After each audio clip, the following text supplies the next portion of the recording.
Eh bien, la Formule 1 est sur le point d'accepter finalement l'entrée d'une 11e équipe dès 2026. C'est une grosse surprise dans le monde de la Formule 1. Eh bien, selon les informations qui ont commencé à émerger grâce à Racing News 365 et maintenant à l'agence AP et la grande globalité du paddock Formule 1, eh bien, c'est bien Andretti qui devrait effectivement arriver en tant que 11e écurie à partir de la saison 2026 de Formule 1. Andretti qui, on le rappelle, est soutenu par General Motors, un immense groupe automobile, l'un des plus gros, l'un des plus puissants au monde, si ce n'est peut-être le plus puissant, via une marque notamment de General Motors qui est donc plus particulièrement Cadillac. Et il y a ces 7 candidatures qui devraient être finalement retenues par le monde de la Formule 1 et non pas seulement la FIA. Il est même dit qu'une annonce officielle devrait suivre très prochainement. C'est ce qui a été annoncé par plusieurs médias.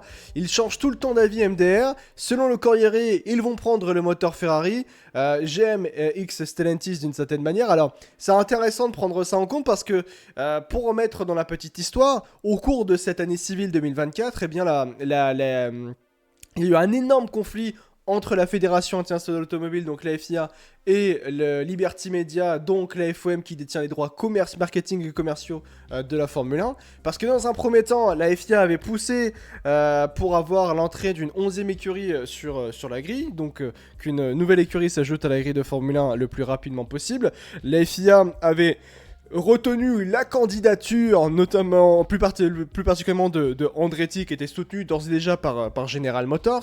On rappelle que dans les offres de candidature, il y avait notamment, si je ne me trompe pas, Hightech Grand Prix, qui est une structure qui est en formule de promotion, notamment en F2 et en F3. Puis finalement, la FIA a retenu la candidature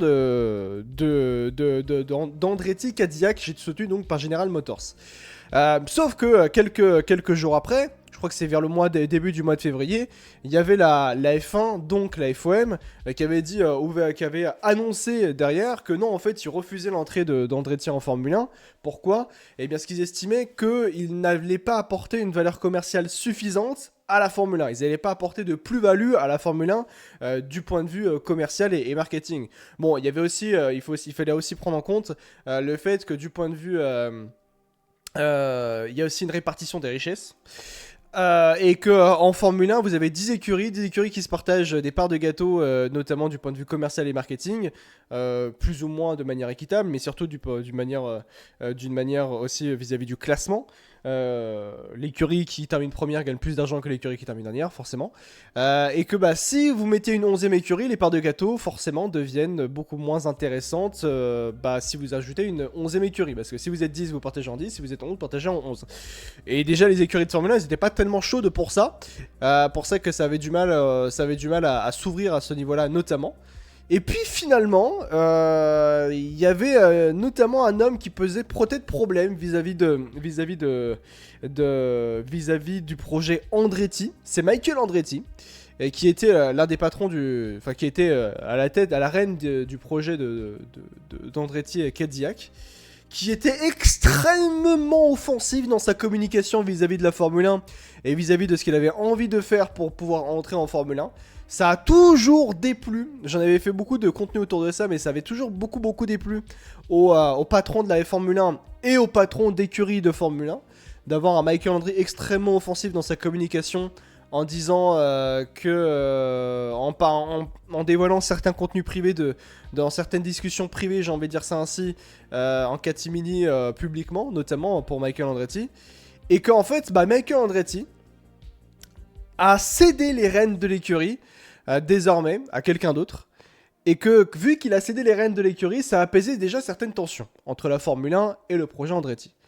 Derrière ça, eh bien, il y a eu des choses qui sont arrivées, à savoir une enquête du FBI, oui, du FBI, pour justement, pour reprendre précisément le terme de ça, je vais vous retrouver exactement le terme pour bien être précis, mais en gros, le FBI, suite au refus de la Formule 1, eh bien, de la FOM de faire entrer Andretti en Formule 1, eh bien, le FBI est rentré dans la danse et a lancé une enquête vis-à-vis de la Formule 1 et vis-à-vis de la FOM pour des soupçons de comportement anticoncurrentiel, anticoncurrentiel, pardon, anticoncurrentiel, vis-à-vis de cette non-acceptation d'Andretti en Formule 1. Parce qu'en fait, sur le papier, le FBI et certaines entités américaines, et plus particulièrement Andretti, estimaient qu'ils avaient fait tout ce qu'il fallait, ils cochaient toutes les cases pour pouvoir entrer en Formule 1. Et du coup, c'est vrai que si on part du principe au niveau des cases, oui, ils rentraient absolument tout en compte. Tout rentrait en compte, justement. Désormais, eh bien, le FBI est rentré en jeu. Il y a une pression forcément d'une certaine manière des autorités judiciaires américaines. Il y a la pression du fait que vous avez Michael Andretti qui a quitté les rênes de l'écurie et que maintenant, tout montre que le projet a tout pour être en Formule 1. Maintenant, il va falloir savoir quand est-ce que Andretti va rentrer en Formule 1. Il est dit désormais que cette 11e écurie, donc Andretti Cadillac, devrait faire son entrée sur la grille de Formule 1 à partir de la saison 2026 de F1. À savoir, non pas l'année prochaine, mais l'année suivante. Donc, techniquement, Andretti, si tout se confirme, devrait faire son apparition en Formule 1 officiellement, partir de janvier, donc avec les premiers essais et les tours de roue, donc en privé, donc dans à peu près, on va le dire, 13-14 mois, donc c'est pas très très loin. Mais Andretti est prête, pourquoi ? Parce qu'ils ont déjà énormément d'installations, ils prennent ce projet extrêmement au sérieux, avec des usines qui ont été ouvertes, notamment une du côté de Silverstone, qui est le cœur même et le berceau même de la Formule 1, là où il y a la majorité des écuries, à l'exception de Ferrari, de Sauber Audi et également de Racing Bull. Sinon toutes les écuries, même allemandes par exemple comme Mercedes, sont basées justement en Angleterre. Ils sont basés à Silverstone désormais également, Andretti, avec un QG également du côté des États-Unis. Donc il te prévoit d'entrer en 2026 avec donc le soutien de General Motors et également de Cadillac. Maintenant, c'est une question du point de vue du moteur. Hicham en parlait. Selon le Corriere della Sera, ils vont prendre le moteur Ferrari à partir de 2026. Pourquoi ? Parce que vu que 2026 c'est quand même assez rapide, Andretti Cadillac n'aurait pas le temps de créer et de concevoir et justement d'élaborer et de développer ses propres moteurs pour son entrée en Formule 1. C'est pourquoi ce qui rentre en compte, c'est que le Andretti est prête à entrer en Formule 1 en utilisant des moteurs clients. Et selon les dernières informations, et ça rejoint beaucoup en recoupant un petit peu tout ça, on comprend qu'il y a deux candidats très sérieux. C'est Ferrari et également Honda. Honda qui est en fait a un partenariat exclusif avec Aston Martin. De l'autre côté, il y a Ferrari. Ferrari, ça se terminera à partir de la fin de saison 2025 de Formule 1, avec justement l'écurie Sauber qui aura à partir de 2026 un Power Unit, justement Audi, puisque l'écurie s'appellera officiellement Audi à partir de la saison 2026 de Formule 1. On comprend désormais finalement que à partir de 2026, quand Andretti entrera en Formule 1, si ça se confirme, ils utiliseront des blocs moteurs justement Ferrari. C'est à partir seulement de 2028, selon les informations également, que Andretti Cadillac utilisera ses propres moteurs donc maison, ces moteurs réalisés donc avec le soutien de General Motors.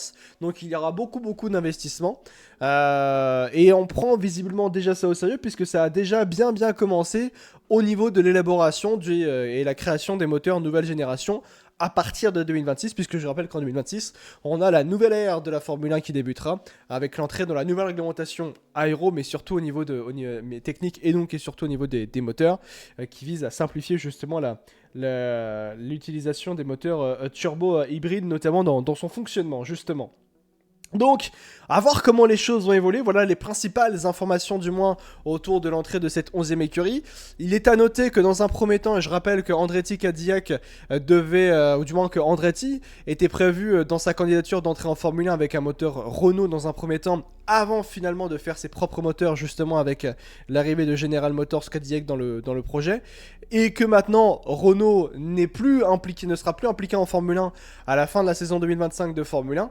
Et qu'en fait, cette libération, j'ai envie de dire, de la place motoriste de Renault a fait peut-être aussi changer d'avis la Formule 1 parce qu'ils se sont dit, il y a un gros constructeur qui s'en va parce qu'ils ont été très mauvais dans leur gestion, c'est Renault. Donc, bah, l'arrivée de General Motors et donc de Cadillac, là, ça apporte une certaine aussi plus-value, parce qu'on a le départ de Renault, on a l'arrivée de General Motors, et donc de Cadillac, en tant que motoriste, donc ça apporte une très sincère, grosse plus-value vis-à-vis de la Formule 1, et ça, et s'il y a quelqu'un qui part, il y a quelqu'un qui remplace, d'une certaine manière. Ce qui prouve justement qu'en Formule 1, à partir de 2028, on aura de nombreux motoristes, on aura quand même Ferrari, Mercedes, Red Bull Ford, on aura Honda, attends, je repets. Ferrari, Mercedes, Honda, Red Bull Ford, Audi et donc General Motors Cadillac. Ça fait un total de 6 motoristes qui seront là en Formule 1 à partir de la saison, allez, 2028 de Formule 1. C'est assez important, hein. C'est vraiment assez important de voir le nombre de motoristes. Je rappelle qu'on serait à 11 écuries. Ouais, ce serait quand même très bien. Rip Renault. Oui, bah on embrasse Renault. C'est pas de notre faute, hein, c'est de la faute de Luca De Meo et toute la clique. Donc c'est plutôt intéressant de voir tout ça, de voir comment les choses sont en train de se goupiller et sachant qu'il y a peut-être aussi en 2029-2030 l'arrivée de Toyota également en tant que motoriste en Formule 1. Donc ça ajouterait un 7ème motoriste pour 11 écuries et ce serait pour le coup une très belle plus-value, une très belle bataille de moteurs qu'on puisse avoir prochainement en Formule 1 puisque puisqu'on a tout ça qui va arriver. Donc ça c'est extrêmement plaisant. Voilà pour un peu toutes les informations autour de la prochaine arrivée d'Andretti Cadillac. Il devrait y avoir une déclaration officielle qui devrait arriver très prochainement. Mais c'est bien de voir que Andretti, soutenu par General Motors, donc Cadillac, arrive en Formule 1. Et ça fait un nouveau constructeur, une grosse écurie américaine, il faut le dire, avec un projet qui s'est toujours montré pouvant en fait faire face à l'adversité, parce que ça a été un immense chemin de croix pour Andretti pour pouvoir prétendre et être accepté par le monde de la Formule 1 sans être un jeu, j'ai envie de dire, une carte dans la bataille entre la FIA et la FOM et la Formule 1 qui se détestent, semblerait-il. C'est une bonne nouvelle pour le sport. C'est une bonne nouvelle pour le sport parce que ça fait 2 baquets en plus en Formule 1. Et c'est vrai que c'est intéressant de prendre ça en compte. Ça fait 2 baquets quand même en plus en Formule 1. Donc ça rentre... Ce que j'ai envie de dire, c'est que il y a des pilotes, on pensait qu'ils n'auraient qui pourraient d'une certaine manière, qu'ils n'allaient pas, que leur carrière en Formule 1 allait vite s'arrêter. Moi, je pense à Yuki Tsunoda. Si Tsunoda, par exemple, Andretti choisit Honda comme motoriste, la carrière de Yuki Tsunoda est sauvée. La carrière de Yuki Tsunoda est sauvée en Formule 1 si Andretti choisit Honda comme motoriste. Parce que là, à l'heure actuelle, elle est terminée. Hein. Fin 2025, Tsunoda, je sais pas où est-ce qu'il va. Hein. T'es beau même le matin, c'est zinzin ça. Salut Elsie, c'est toi qui es le plus beau. J'espère que tu vas bien, c'est plaisir de te voir dès le matin ici. Théo en Formule 1, c'est pas encore perdu, on y croit. Oui, je suis peut-être dans le déni. Non, t'es pas dans le déni, ça peut encore une fois arriver. Encore une fois, on peut partir sur plein de choses avec l'arrivée d'Andretti en Formule 1. Quel pilote ils vont choisir? Est-ce qu'ils vont choisir des pilotes américains? Est-ce qu'ils vont choisir un pilote américain? Est-ce qu'ils vont choisir des pilotes avec forte expérience également en Formule 1? Pour être honnête, moi je crois plus en le projet Andretti qu'en le projet Audi, pour tout vous dire. Parce que à l'heure actuelle, Audi, il n'y a personne qui veut venir à N-Wheel. En Suisse, c'est très compliqué pour recruter du personnel. Il y a également tous les scandales autour de Volkswagen. Il y a aussi l'investissement qui devrait arriver d'un fonds saoudien, un fonds d'investissement saoudien pour soutenir également l'écurie, ce qui est quand même une preuve, on va dire ça ainsi, que l'écurie a peut-être besoin d'argent, a besoin aussi d'argent pour trouver de la stabilité derrière. Personne veut peut-être potentiellement rejoindre Binotto et Hicham, comme tu le dis. Ceux qui envisagent un retour de Logan Sargent, non, parce que Sargent, quand même, faut quand même pas se le cacher, qu'il a quand même été sacrément mauvais sur la fin de sa carrière en Formule 1. Il n'a pas toujours été mauvais, mais il n'a pas montré une grosse marge de progression, on va dire ça ainsi, autour de Logan Sargent. Il y avait une rumeur à l'époque d'un retour de Romain Grosjean quand Andretti était dans le projet. Mais voilà, donc ça... Si on globalise tout ça, il y a beaucoup de choses hyper intéressantes qui peuvent arriver donc avec dans les prochains jours et avec beaucoup de questionnements, et certainement qu'on en parlera un peu plus dans le fond du sujet. On rentrera un peu plus dans le fond du sujet autour de l'arrivée d'Andretti Cadillac très prochainement, ça c'est sûr et certain, les copains, bien sûr, sur cette arrivée prochaine d'Andretti Cadillac en Formule 1 à partir de la saison 2026 de Formule 1.